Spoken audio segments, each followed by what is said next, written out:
So, as we consider the theme this week from constriction to expanse, of course, we're thinking about the hostages and wishing them ease and a quick return home. Also, thinking about our brothers and sisters in Israel, as well as innocent civilians in Gaza who have fallen prey to the violence and the lack of basic resources. I'm wishing everyone ease and freedom from constriction. And when we turn the corner toward the end of the series on Wednesday, we'll actually have an opportunity to explore how our practice can actually support collective liberation and move our species toward greater harmony, wisdom, compassion, and justice. So we're not going to talk about that so much today, tomorrow, or Tuesday, today, tomorrow, or Wednesday rather, but on Thursday we'll we'll dive into that aspect of practice.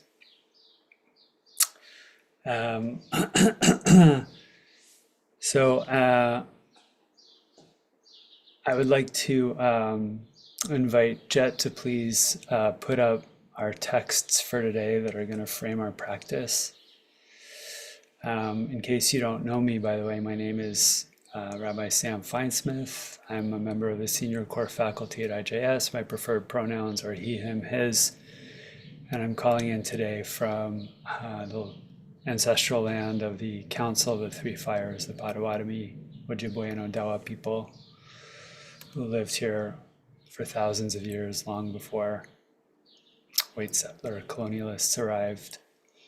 And I just want to acknowledge that I am sustained by this wonderful land that is actually their land.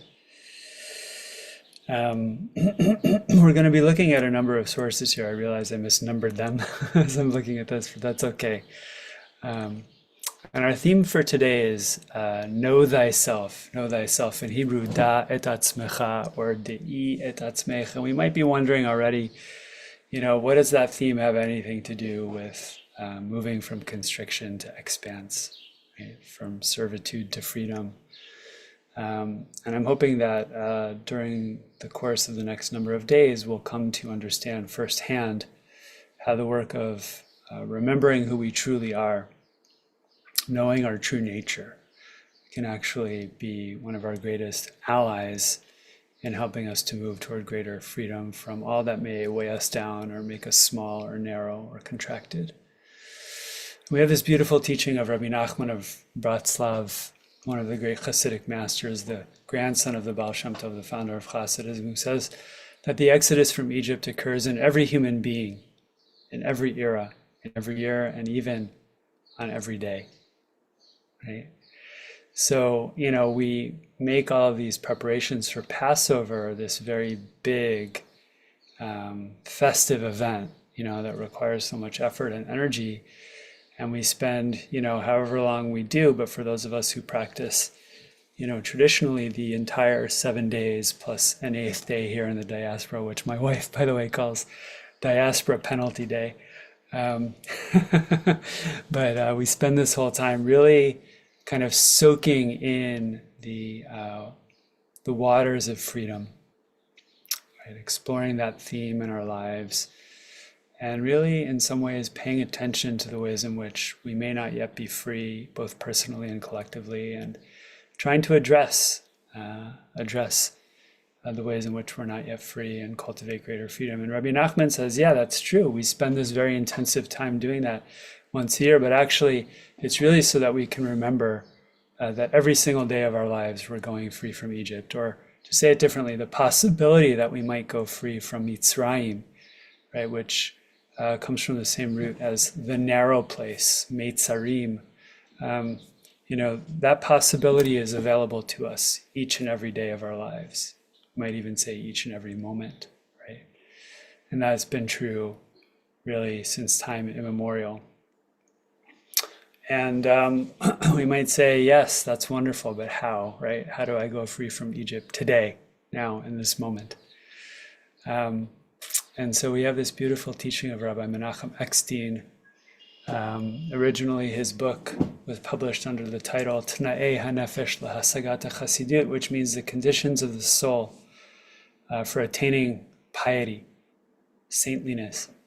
But his teachings were translated under the title Visions of a Compassionate World by a person named Yehoshua Starrett. Menachem Eckstein was a Hasidic teacher who lived in the early 20th century, and he was murdered by the Nazis.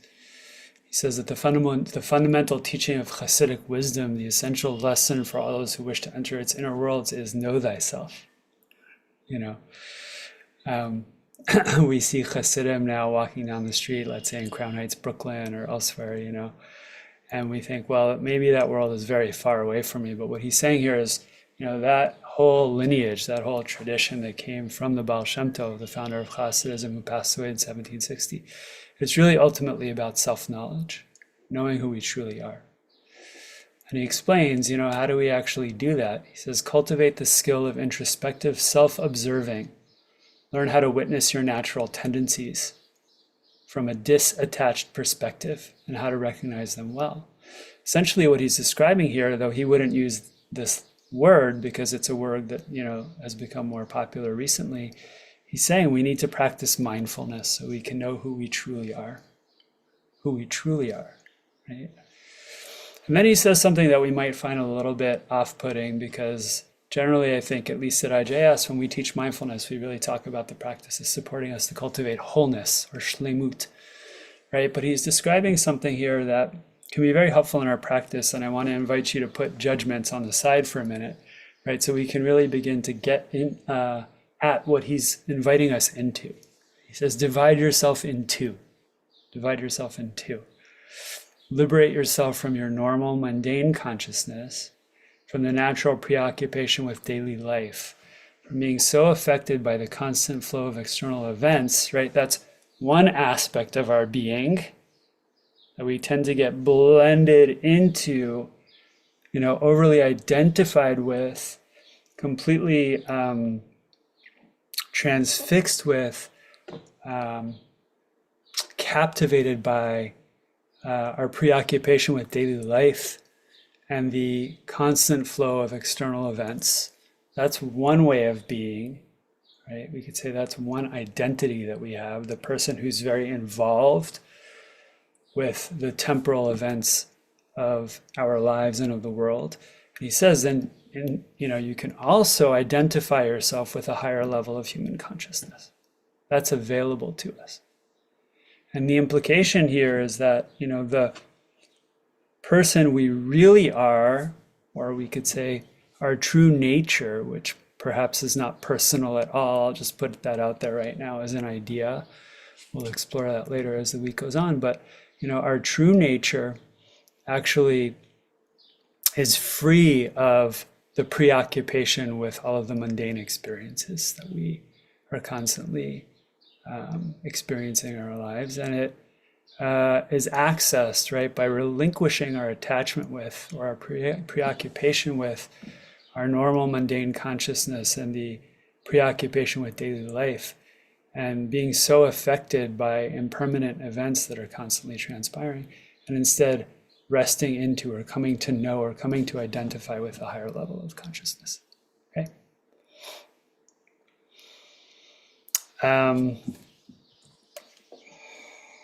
So there's a beautiful teaching, probably one of my favorite Hasidic teachings of all time, which is here labeled as teaching number 2, from Rabbi Kalonymus Kalma Shapira, another great spiritual master who was murdered during the Shoah.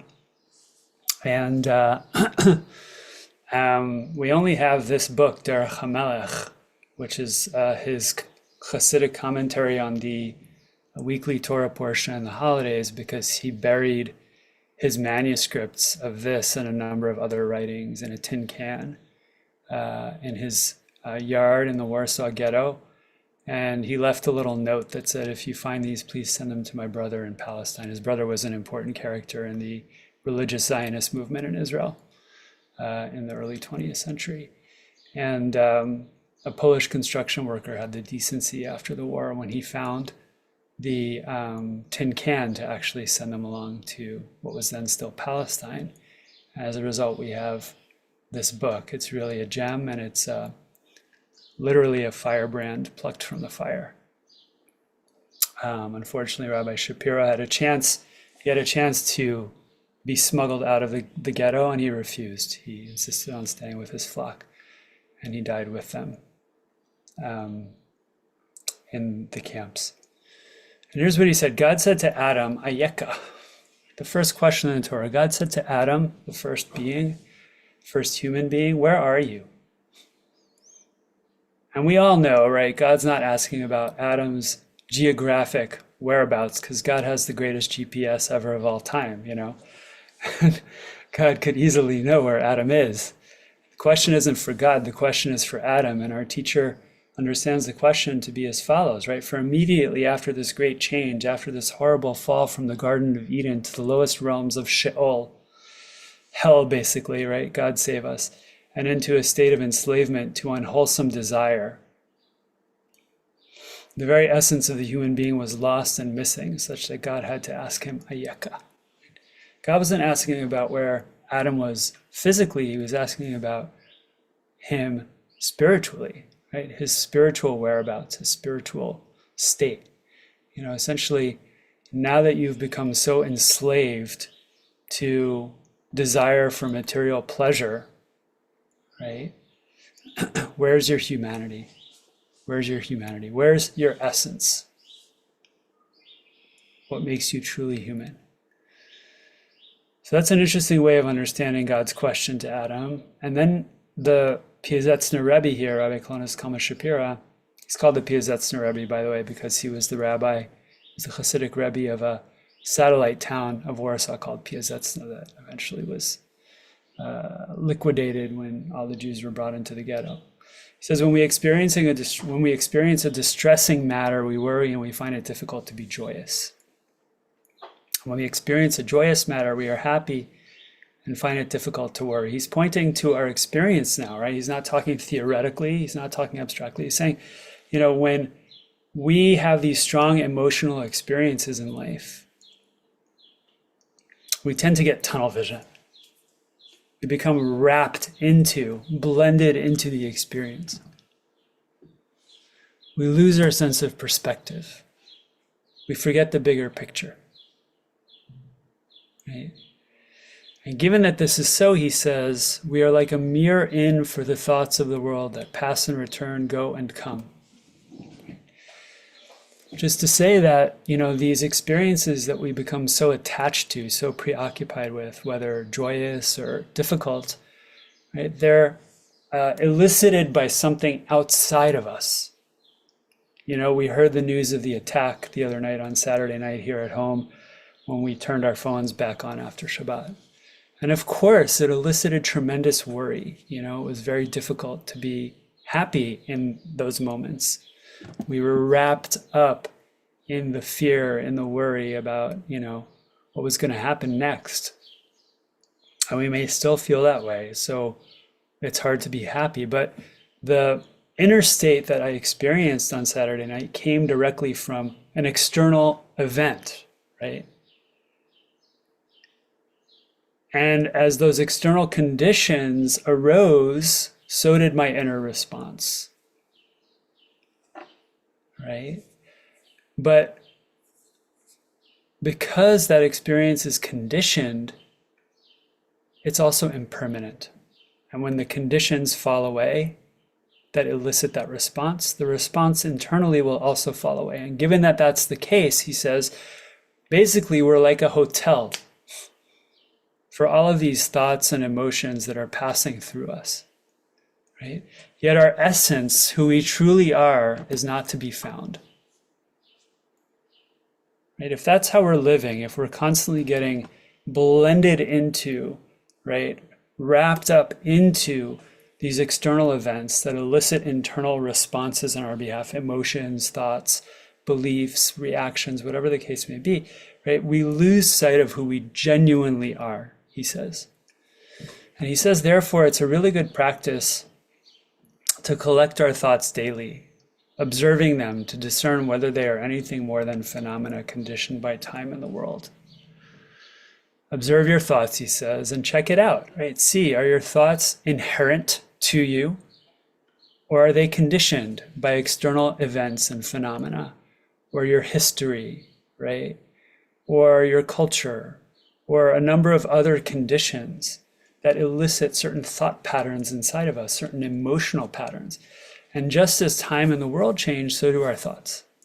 Now, he says, right, writing during the Nazi occupation of Poland, we mostly experience worrisome thoughts. Because the conditions are afflictive, they're oppressive, they're painful. And when God assists and time brings about better conditions, happy thoughts will arise. Yet neither these nor the initial ones are our essence. They are just residents or guests within us.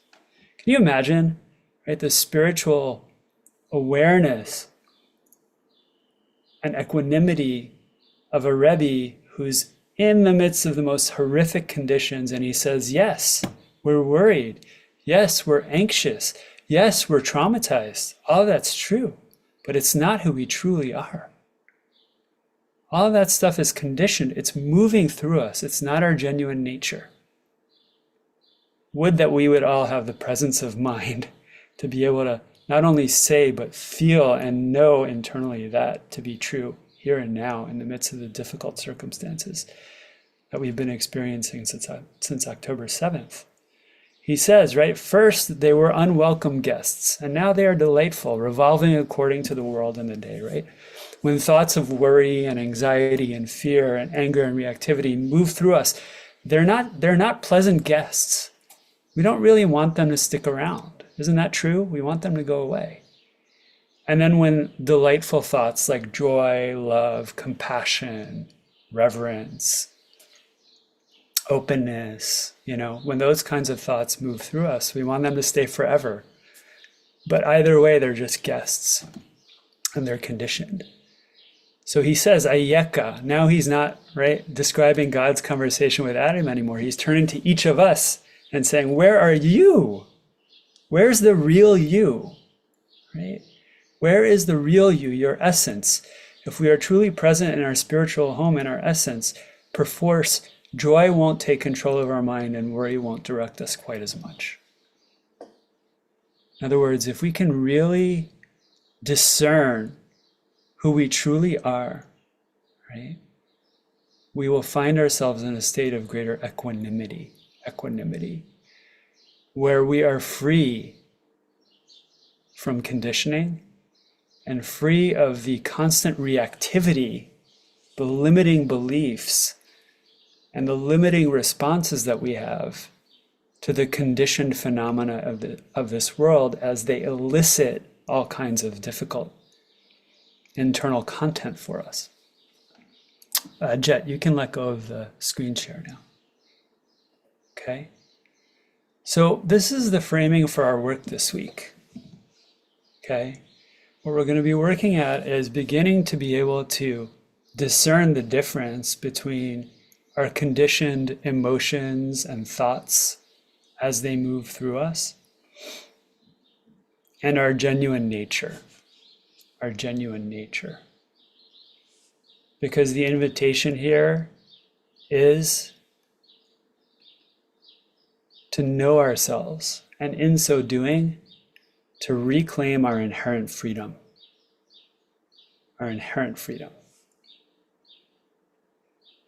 The inherent freedom of our genuine nature. So for today, I want to follow the instructions of Rabbi Menachem Eckstein and just invite us to begin to observe our inner experience with a kind of disattached perspective, adopting a witnessing stance, as we do in mindfulness practice, wherein we can just begin to observe and know what is our inner experience actually like, right? If we put aside our presumed beliefs about what our inner experience is like, our conditioned views about what our inner experience is like, our concepts and ideas. And instead, if we just observe moment by moment, can we actually begin to notice what's our inner experience actually like? Right? What are our thoughts actually like? What are our emotions actually like? What are the sensations in our bodies actually like? And to help us with that, it's often helpful to have a little bit of mental stability or equipoise, because our everyday mind is not very stable. It tends to be very flighty and scattered. So I want to invite us just to take about 5 minutes now to sit in quiet and observe an anchor in the body. That can be the rising and falling of your breath. That can be the movement of sound as it makes contact with your ear and registers as sound in the mind.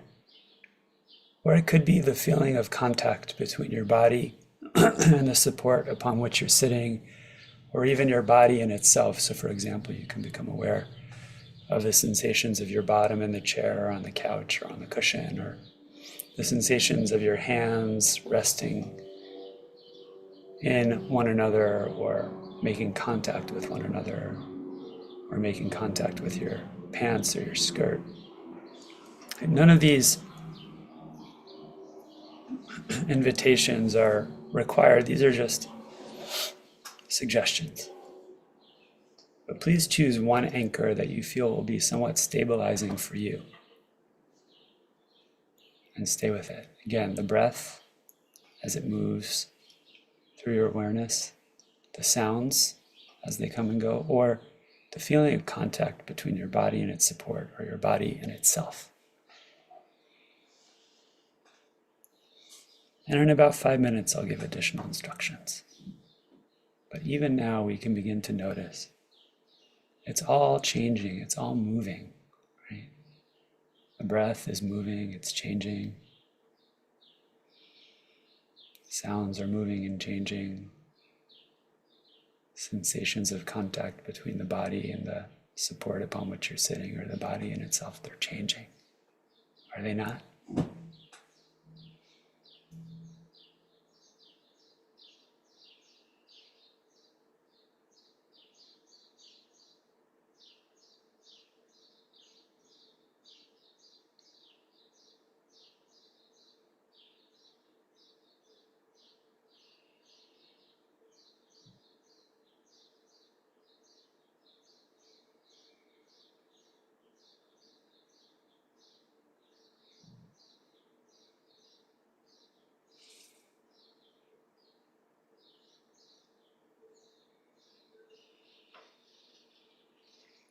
When the mind wanders off, there's no problem. You're not a bad meditator. You're certainly not a bad person. This is just what the mind does. It gets lost in our daily preoccupations,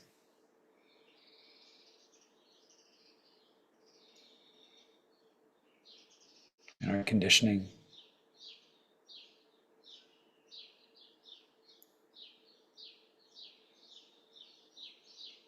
in our fixation with trying to figure things out and avoid unpleasantness and discomfort, and seek happiness and pleasure.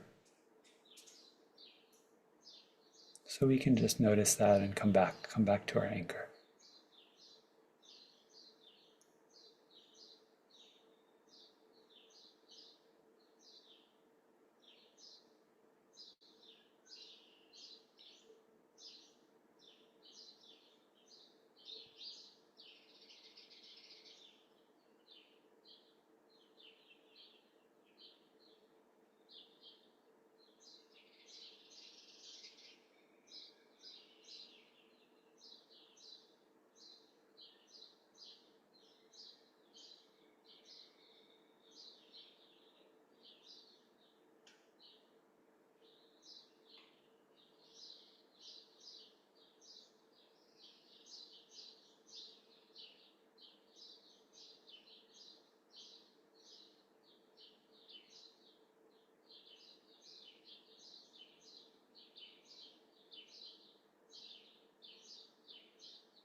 So continue like this just by paying attention to your anchor.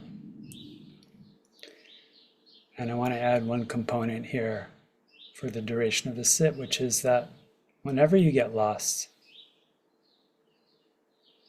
whenever you become blended into a flurry of thought or fantasy or daydreaming,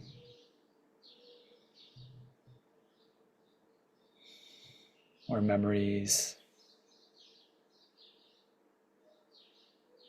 just notice what it feels like the moment you become aware that you've been lost, right? When you were lost,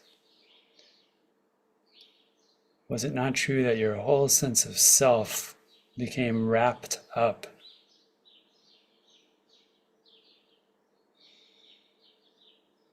blended into what you were thinking about?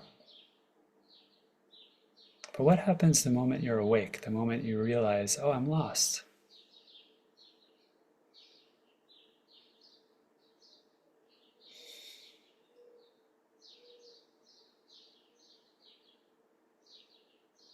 Who's the one who says, I was lost? Is that the thinking mind that gets so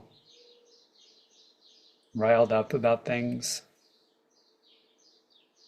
so preoccupied with things, overtaking our sense of self?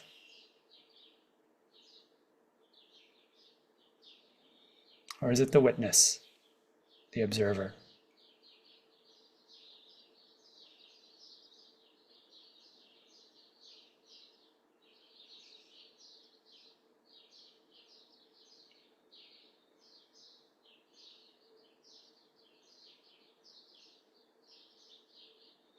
And what is the quality of freedom that becomes available when you realize I've been lost? I became blended into my thoughts, into my concerns, into my anxieties and preoccupations. Now I'm awake. What's the quality of freedom that's present in that moment?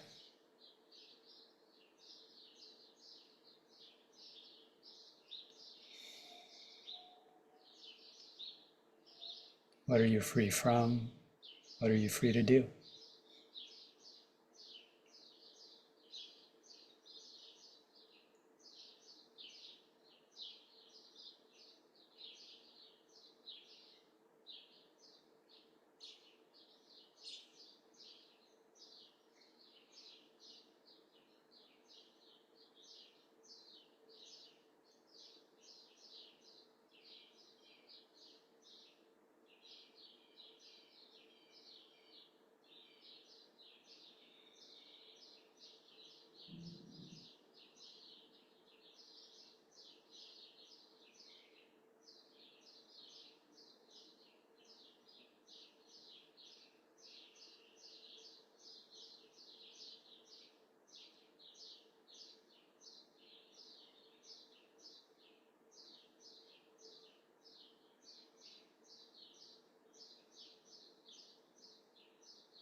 So just continue to practice in this way.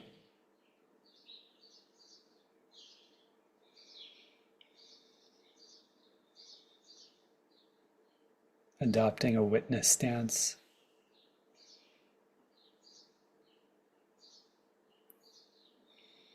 Noticing the ever-changing flow of sensation and mental activity.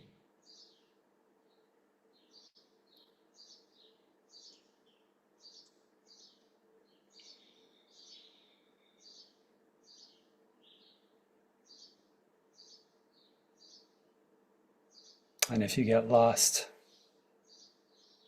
and your whole sense of self gets blended into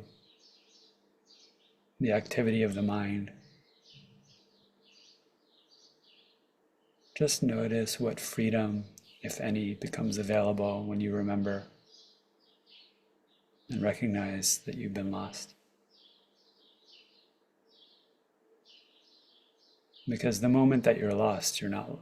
The moment that you realize you've been lost, you're no longer lost. Isn't that true?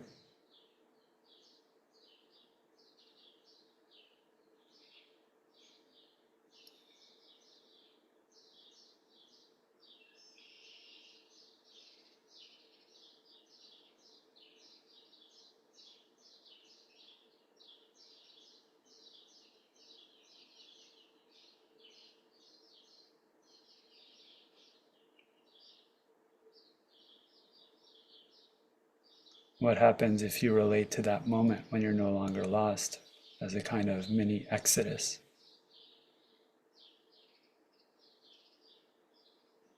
A mini Yetziat Mitzrayim, a mini departure from the narrows.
Over to you, Mark.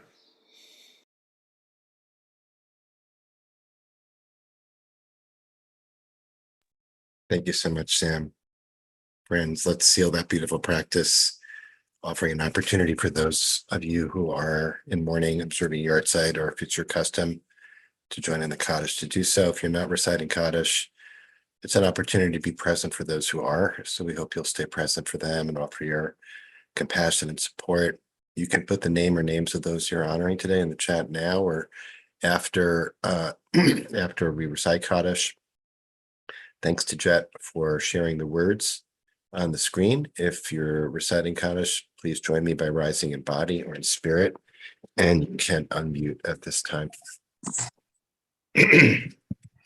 Yikadal v'yikadash shemei Rabbi. Amen. Yama divra chirute v'yalich malchute. B'chayecho v'yomecho chaye d'chol Beit Yisrael ba'agala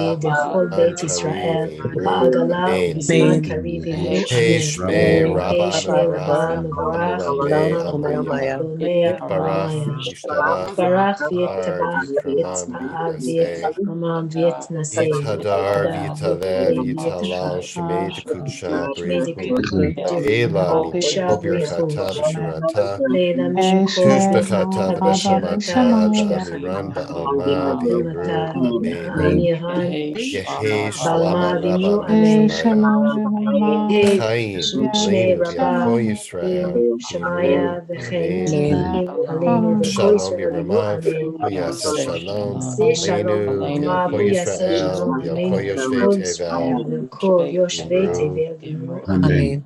Amen.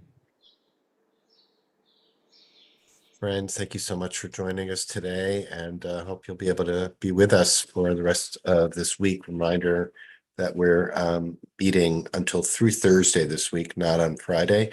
And then we'll be on hiatus until Wednesday, May 1st, the day after Pesach. So we hope you'll join us for any of our sessions tomorrow, Wednesday or Thursday with Rabbi Sam Feinsmith, continuing on this theme of moving from constriction to expanse. If you're leaving us now, we hope to see you tomorrow. And if you're staying on, if you have a question you'd like to ask about today's teaching or share reflect, you can put it in the chat. You can share a reflection about your experience with the teaching of the practice in the chat. It's a question, please preface it by writing questions in all caps, and we'll take a look, keep an eye out for that. Sam, where we go? Ah. Here we go. Okay, we're both here. Thank you, Sam. Beautiful, as always. A lot of appreciation I'm seeing in the chat. Okay, we're starting. So we're starting. Sounds so simple, right? Sounds so simple. Liberation involves just find your essence, find your etzem. There were two pieces that came to my mind as you were teaching and sharing the text in the Pia Zetzner text, especially. One, of course, is Rumi's guest house, which has been kind of a leitmotif for our daily sit throughout from the get-go, where he describes every human being as an inn, just as the Pia Zetzner does there, same idea. And it's just a beautiful, welcoming invitation to welcome those thoughts, not to push them away or not to denigrate them, really, right? Or dishonor them, but actually to honor them. So that's the first question I have for you about that process of noticing thoughts, feelings, joy, worry, all the whole range of our experience in our mind, and honoring them without getting caught in them, right? That's and the other piece that I thought of is our beloved friend and teacher Rabbi Sheila Peltz Weinberg's Dharmic translation of Psalm 27, which also invites us to kind of notice what is conditioned and to allow ourselves to move through the conditioned to the unconditioned, which is the realm of the spirit and the divine. Anyway, Sam, so what do you suggest for that in terms of, could you bring Rumi in here in terms of the thoughts and feelings knocking at the door and welcoming them in and honoring them as guests without treating them as the ultimate thing? Yeah. The first thing I want to say is that it's not easy. I said it sounds easy. Right. Because remember, if we follow the Piasetzner's teaching, right, the guests can be really wonderful guests, in which case we have no problem letting them in, but it's hard to let go of them. We wish they would stay forever, right? And if the guests are unwelcome, like if we experience, anger or hatred or jealousy or thoughts of fear or anxiety, we don't want them to come in. We have a very easy time letting go of them, though, right? So there's going to be some difficulty either on the front, or either at the front door or at the back door, right? And the instruction is keep the front door and the back door open, you know. And these cycles of grasping, or craving for these pleasant mind states and experiences, and becoming aversive in the face of unpleasant mind states or experiences. This is deeply ingrained, right, in our nervous systems, in our biology, in our conditioning. So it's not a habit we change all at once, you know. Little by little by little over time, we chip away at them and we begin to develop our capacity to create enough inner space, right? Or another way to say it that I think is more consonant with the way that I practice, rest into the innate spaciousness of our genuine nature, right? Which is, at least in my experience, without limit. And when we can abide in that way, there's enough room for everything to be there as it is without needing to either glom onto it and try and make it stay or push it away, right? And try and get rid of it. When things feel tight and narrow and constricting, then we tend to engage reactively with whatever's there in the mind. But if there's a lot of space, if there's just a lot of space, then it's okay, it can be there. And its afflictive nature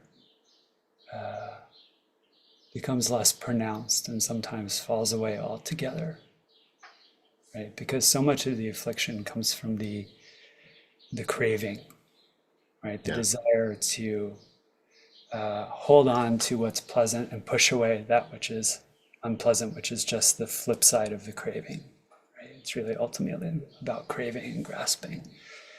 Get rid of that craving, develop some equanimity, and what feels afflictive or oppressive stops to feel that way. But as I said, that's not an easy practice to do. The other thing you mentioned is honoring these thoughts, and there's actually a disagreement in different meditative traditions about whether we do honor them or just let them go, right? What are you suggesting? Our tradition, Especially if you focus on worry. Let's just take Saturday night, for example, yeah, yeah. So our tradition tends to honor them, as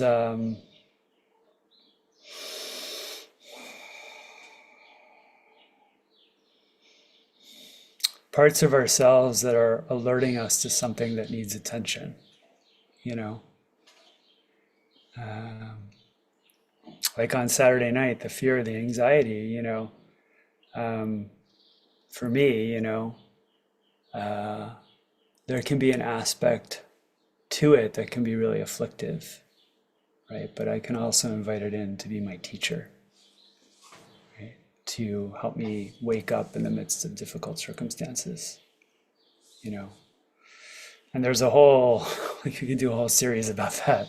Yeah, Just, we could spend yeah. years of practice just on that. But my point is that, in our tradition, we tend to honor the contents of the mind. That's also true of like the Tibetan tradition, for example, that sees the activity of the mind as like the vitality of the mind, right? Like true nature, which is not separate from our own mind, um, but also not synonymous with the thinking mind. That it expresses itself energetically as our thinking mind. I'd like to continue this thread, but a lot of good questions in the chat. I want to try to Yeah, for fit sure. them in. Okay, so Rana is asking, is our wandering, I think I'm taking that as our wandering mind, a divine gift, allowing us to return? If it weren't for our preoccupations, would we understand what it is that we need, that needs to be repaired? Yeah, I love that. There's a softball for you, Sam. Yeah, we're going to see a piece by Tara Brach later this week, a contemporary Tibetan trained Western psychotherapist and teacher of mindfulness practice. She quotes Rumi actually, who says, let me see if I can get this right. What comes into being gets drunkenly lost in being. What comes into being gets drunkenly lost in being, right? And you're right that without getting lost, there would be no possibility of waking up. So it seems that in this dance of life and practice, that the forgetfulness, the falling away, the getting lost is essential. It's an essential part of our capacity to then remember who we truly are and reclaim our genuine freedom. But that's not inevitable.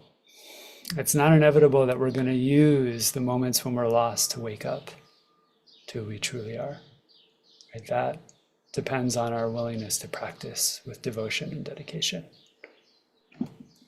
Where we can get lost in delusion so much that we don't wake up from it.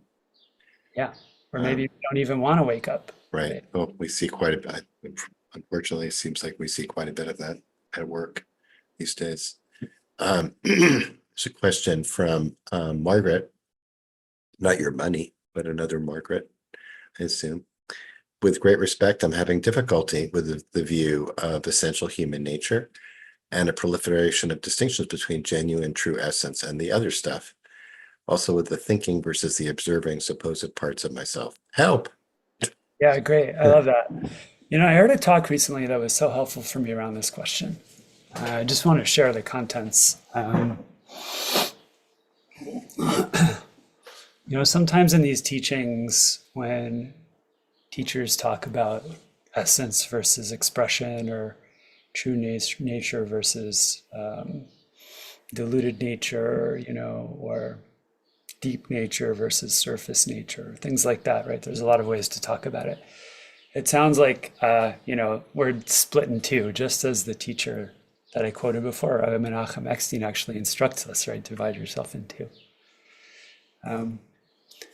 I think a more holistic way of relating to this experience, and my experience that I found to be super helpful, is that is the metaphor of the ocean and the waves, right? On the surface, the ocean can be very, very churned up, but the deeper you go, right, the calmer, more peaceful the ocean becomes. It's one ocean. It's one ocean. The surface is never separate from the deepest depths of the ocean. But the surface and the depths have a different character, right?